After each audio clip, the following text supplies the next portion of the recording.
The Gulls have a defenseman logjam? Well, yeah, it would appear so.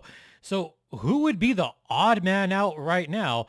And could a certain player and a certain comeback help jumpstart the Gulls for the rest of this season? We'll talk about all of that and more on this edition of Locked On Anaheim Ducks.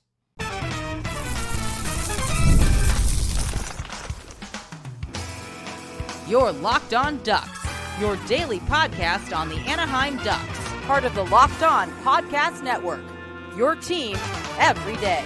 Hey, how's it going, everyone? Welcome to Locked On Anaheim Ducks, part of the Locked On Podcast Network. I'm your host, Jason Hernandez. I've been covering hockey for well over a decade, also the public address voice for the Coachella Valley Firebirds. And this episode is brought to you by FanDuel. You can start the season with a big return on FanDuel. New customers can place a $5 bet, and you'll get started with $150 in bonus bets if you win your first $5 bet. Visit FanDuel.com to get started. So as I mentioned, I've been covering minor league hockey actually for well over a decade, and Firebirds announcer and all that. But I also get to cover the San Diego Gulls, and getting to see the Gulls, especially last game, has given me at least some semblance of hope. At least I could talk about some kind of winning hockey, unlike that hockey being played down there in Anaheim. But we're not going to talk about that. We're going to talk about the mighty San Diego Gulls, who had an uneven weekend, to put it that way. And a couple of games where the Gulls mostly played bad for most of the game. But we're going to talk about the games in particular later. What I want to get to first is a little bit of news that just went in the wire earlier today. So we're going to get to that first bit of news right now coming out of San Diego, is that the Gulls have reassigned defenseman Roman Kinal to the Tulsa Oilers.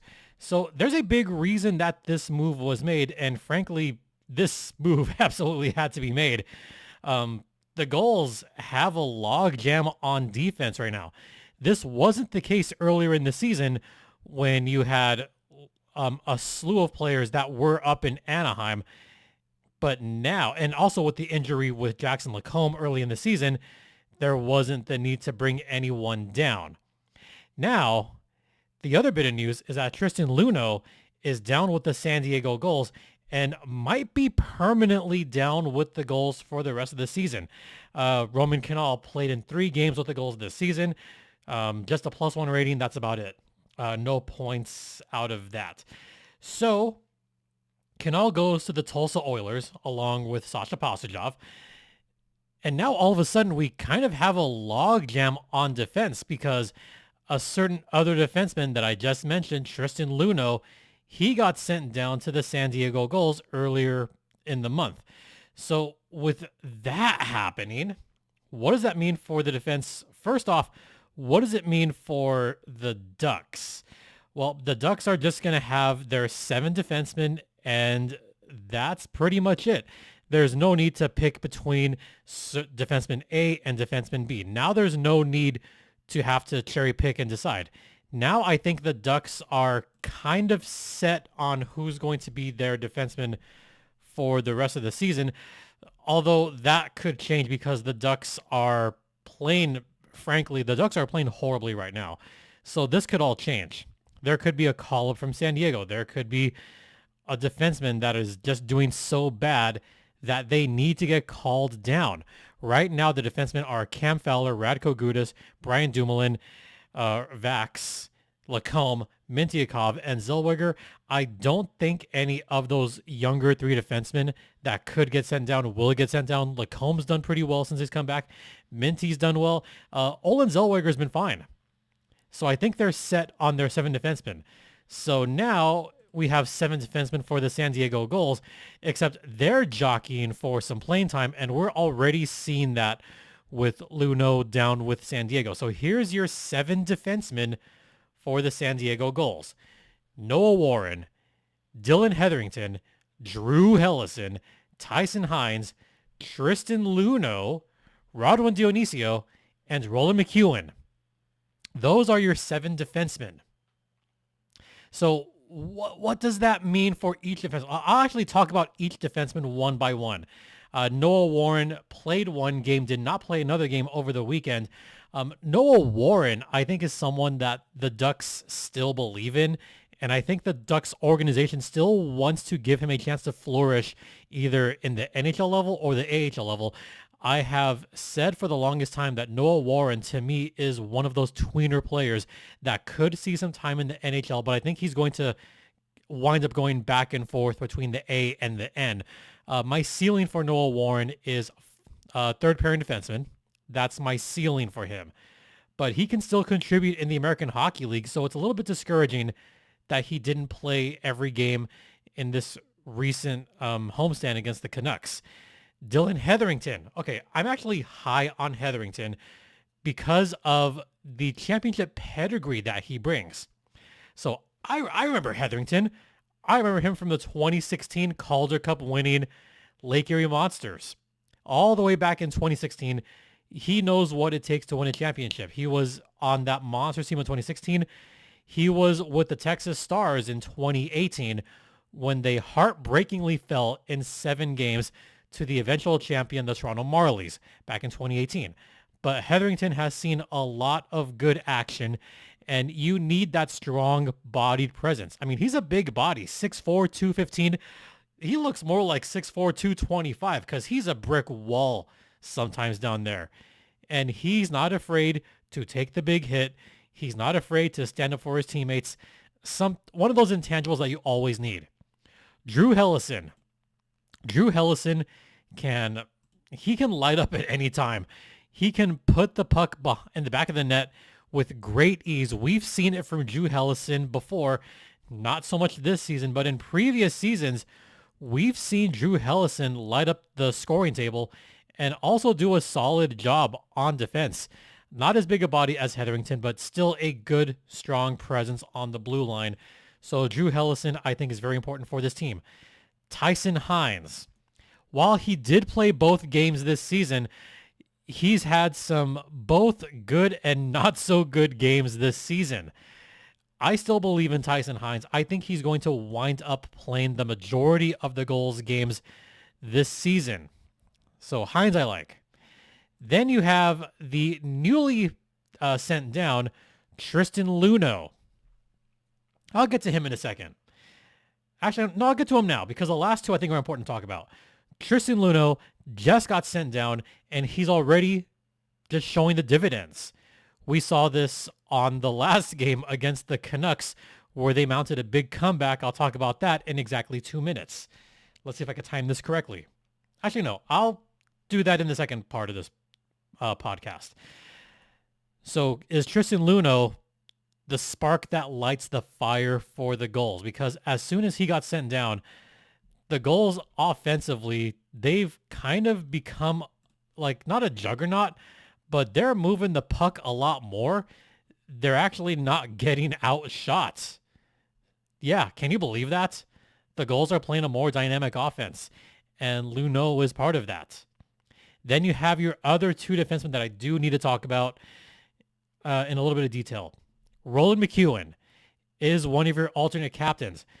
McEwen also has, I don't want to say championship pedigree, but he has deep playoff experience. The last 2 seasons, Roland McEwen was a big part of the Milwaukee Admirals, one of their captains with the Admirals in their last 2 playoff runs, both times losing in the conference finals to the Firebirds. But he's still shown a great presence, and honestly, he's got a great poise out there. The leadership counts. It absolutely freaking counts in a young team and a young organization like this Ducks organization, and you need that kind of veteran on your team. And honestly, he's been on kind of a tear recently. He's got, I think it's 5 points in his last 5 games, including 2 important goals for San Diego in their last 2 games, including one that really sparked everything. Everything I'm talking about. So you need Roland McEwen on there. That leaves Rodwin Dionisio, who I also think is super important.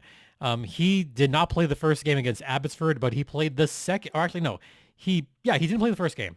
Second game, he drew in for Noah Warren, I believe. And Dionisio showed immediately why he should be an everyday player. He scored probably the most important goal of that miraculous comeback against the Abbotsford Canucks. He showed up when the team needed him the most and really is just a spark plug on offense. But I've been pretty high on Dionisio since rookie camp.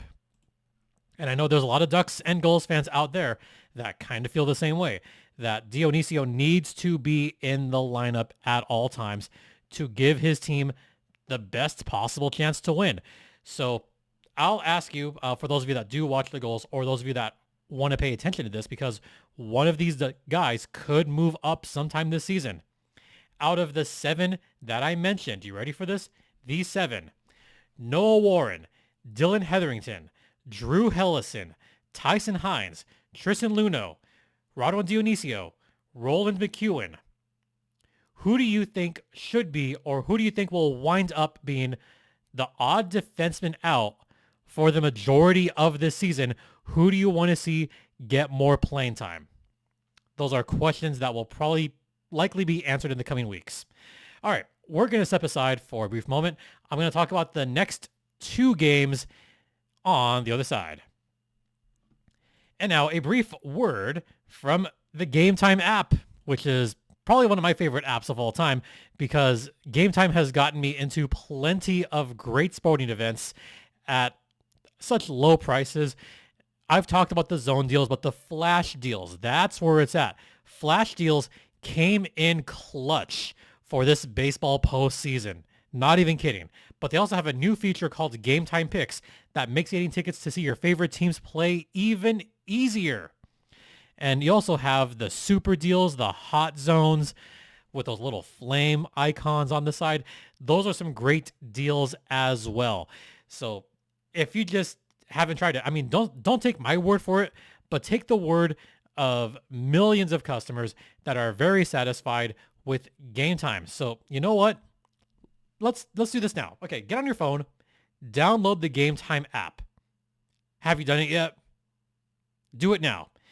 And take the guesswork out of buying tickets with Gametime Picks, because once you download, create an account, use code LOCKEDONNHL for $20 off your first purchase, get one of those Gametime Picks. Terms apply. Again, create an account and use code LOCKEDONNHL for $20 off.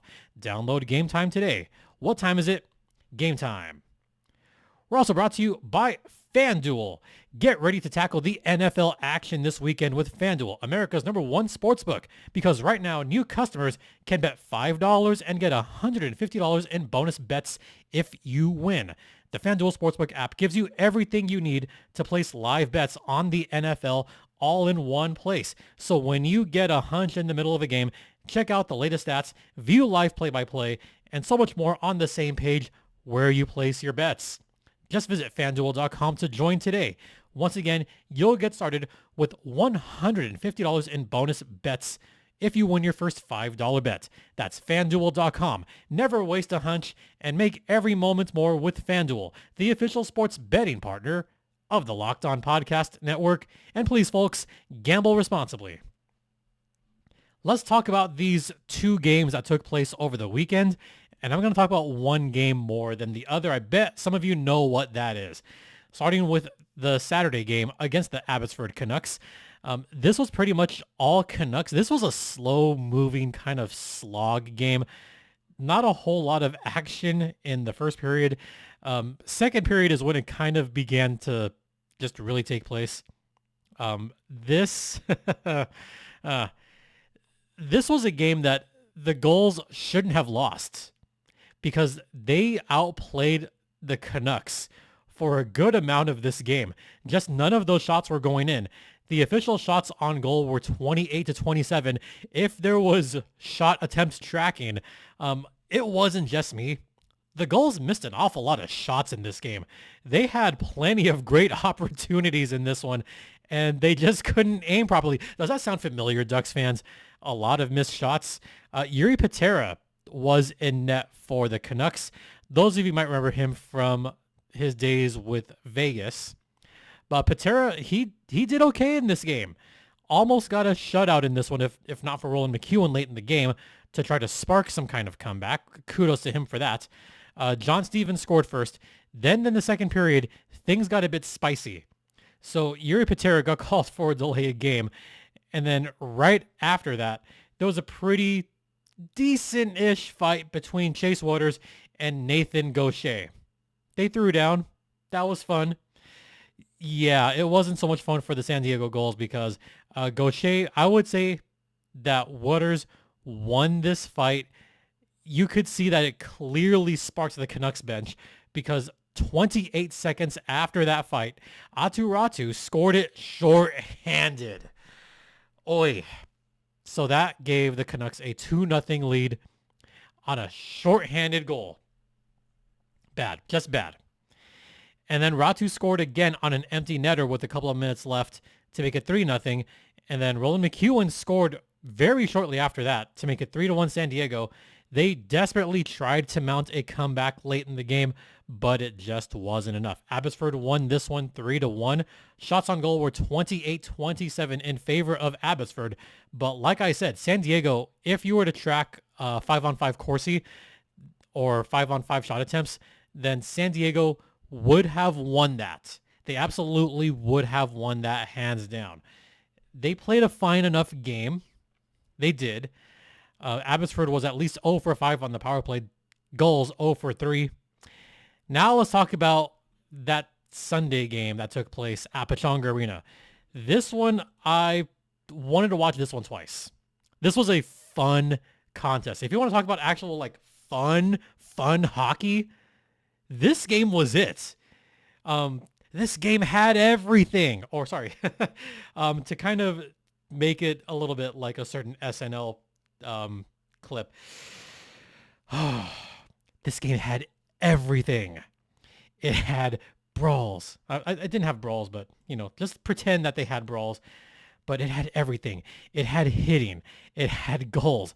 It had power plays, and it even had a comeback for the ages. Yeah. I thought the comeback or the near comeback against the Firebirds earlier this season was a good one when San Diego scored 4 goals in a row to come within 1 goal, but that one wasn't enough. That game took place October 18th. Remember that when Coachella Valley was up 6-1, then they relaxed and the Gulls fired off 4 in a row? This one, Abbotsford didn't really relax a whole lot. This was a message from Coach Matt McIlvaine because after Abbotsford scored the first 2 goals from Jonathan Lekarimaki, 1 on the power play, and then 1 2 minutes later, Abby jumped out to a 2-0 lead. Then Max Sasson scored to make it 3-0. Nikita Nestorenko did score later in the second to make it 3-1. At this point, San Diego is out shooting Abbotsford 22-17. And again, dominating puck possession for good amounts of time in this one. So it was a little bit of snake bittenness on San Diego's part early on in the game. They had plenty of grade A chances and just could not put it away. Oscar Dansk was in net. Keyword was in net on this one because just a minute into the third period, Cole McWard scored a goal that I think Oscar Dansk might want back. Part of that is on Dansk. Part of that's on the defense. The defense, I don't know what happened, but they just came out super flat. I mean, they came out flat to start the second period. They came out even flatter to start the third period. Now, normally goalies don't leave the game that late in a game, giving up only 3 or 4 goals. But that's exactly what happened. And it came a minute after Dansk gave up that 4th goal. It wasn't even like right away. It was like a minute later because the Gulls, they just had a very poor shift. A poor shift for that whole minute after that goal was scored. And Matt McIlvaine all of a sudden said, no, we're bringing Callie Klang in. Okay. So we're doing this. Okay, so Callie Klang comes in relief and shuts the door on the Canucks. And in the last 10 minutes, This was a shocking result to watch. So much so that the Ducks broadcast actually talked about this in detail the other night on their broadcast. This was a furious comeback. The Gulls scored 5 in a row in the last 10 minutes. And a couple of those were off of deflections too. A couple of them kind of stunned the Canucks. So here's what happened. With about 10 minutes left, Rodwin Dionisio scored the first of that comeback goal. But holy crap, the look on his face when he scored that goal. You could see the, come on, let's, LFG, pretty much. He was super pumped and super fired up and really just lit a fire under his teammates. I'm like, damn, like he's really into it right now. Like, okay, all right. I see you, Rodwin. I see you big time on this one. Love the energy. He still thinks the Gulls have a chance. There's plenty of time left. Well, he was absolutely right on that, because immediately after that had happened, Leighton Ajax got called for interference. So all of a sudden, media timeout, Gulls go on the power play. Not even 30 seconds later, Ryan Carpenter scored his second on the power play. And by the way, hi Tristan Luneau, welcome to the Gulls, your first assist of the season. All of a sudden, it's a 1-goal game. It's 4-3. Okay, all right. Now we're getting somewhere. Now we're seeing some kind of excitement. I haven't felt this kind of excitement in a long time. Oh, a minute after that, Roland McEwen, Mr. Glue that I just talked about in the first segment, he scored the game-tying goal. Everybody was ready to jump out of the building. They were ready to jump out of the bench. And then the one that made Pechanga Arena pretty much erupt. Sam Colangelo scored his sixth goal of the season to give the Gulls a 5-4 lead, wound up being the game-winning goal. And then Nikita Nesterenko scores his second of the game on the empty netter. And I could hear Jeff and I could hear the rest of the fans on the broadcast do their awesome call, especially after that fourth goal. I heard it loud and clear. I heard the 1, 2, 3, 4. It's all your fault. You suck, loser. By the way, if you haven't been to a San Diego Gulls game recently, sit with the rowdy fans down there behind the net. Jeff Bush, you'll recognize with his goal hat, one of the nicest guys out there. And when that section gets going, especially on a furious comeback like that, you can hear them on the radio waves. It is an awesome thing. So kudos to the Gulls fans for making it as loud as possible. Yeah, I hear you guys. Final score wound up being 6-4 in front of not a huge crowd, but a raucous crowd. They look like they were having fun. Kind of wish I was there for that one, but I will definitely make it down there very soon. All right, I realize I'm way over time, so we're going to head to the second intermission right now. Stay locked in. And now a brief word from Indeed. We're driven by the search for better, just like the Gulls in the third period. But when it comes to hiring, the best way to search for a candidate isn't to search at all, but to match with Indeed, because they have their instant match, which really helps you hire faster. 93% of employers agree that Indeed delivers the highest quality matches compared to other job sites, according to a recent Indeed survey. Their instant match helps you find quality candidates fast. Join the more than 3.5 million businesses worldwide that use Indeed to hire great talent fast. And listeners of this show will get a $75 sponsored job credit to get your jobs more visibility at Indeed.com/lockedon. Just go to Indeed.com/lockedon right now. Support our show by saying you heard about it in this podcast. Terms and conditions apply. Need to hire? You need Indeed. Welcome back to episode number 953 of Locked On Anaheim Ducks, or in this case, Locked On Gulls. Once again, you're locked in with Jason Hernandez. Can you tell that my voice was kind of starting to give out there after talking for about 24 minutes straight?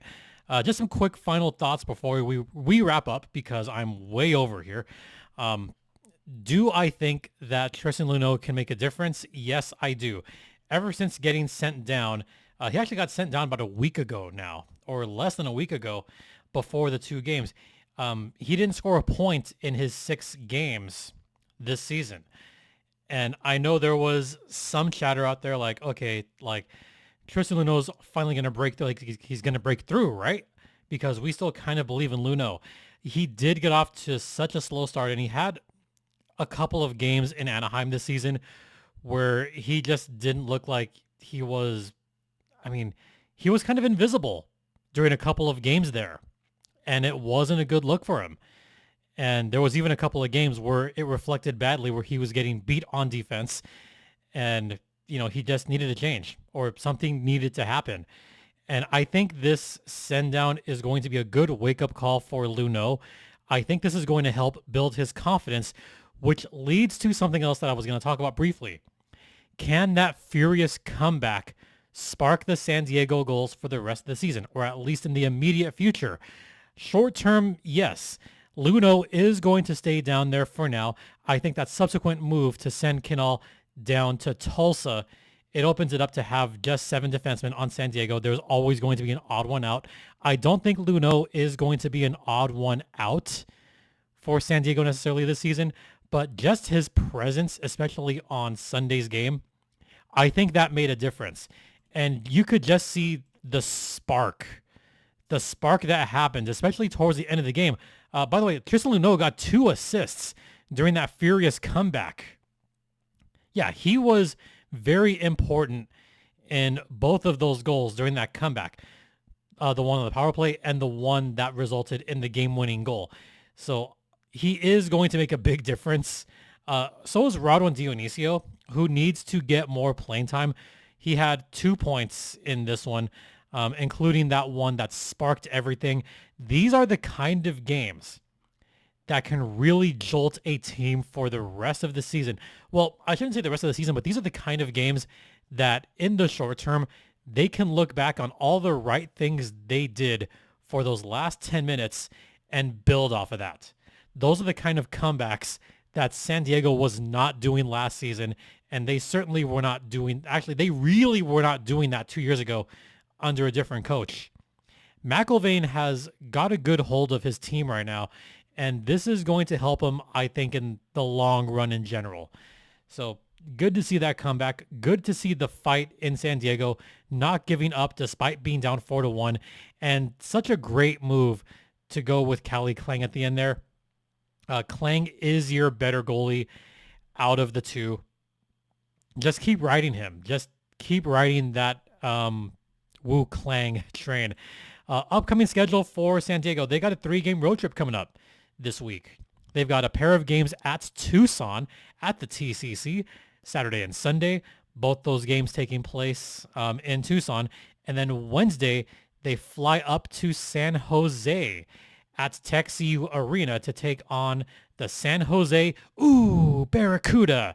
That game is at 7 o'clock Wednesday night. So I'll be sure to have Goals Thursday immediately following that game. All right, that's going to do it for Locked On Goals for this Goals Thursday, late Goals Thursday. I want to thank those of you that have stuck around for as many episodes. Thank you for making this your first listen of the day. Go ahead and make Locked On NHL your second listen of the day. And don't forget, this podcast is free and available across all platforms, including Stitcher, Spotify, Apple Podcast, Google Podcast, ad-free on Amazon. We're also on YouTube, so hit that subscribe button if you haven't already. You can follow me on Twitter X at StimpyJD. The show's Twitter X is at LO_Ducks. You could check us out on SiriusXM as well. Email. LockedOnAnaheimDucks@gmail.com. I suppose I will open up the mailbag at some point soon. I don't know when, but you can always send email there. And once again, thank you all for your continued support, especially right now. It is very much appreciated.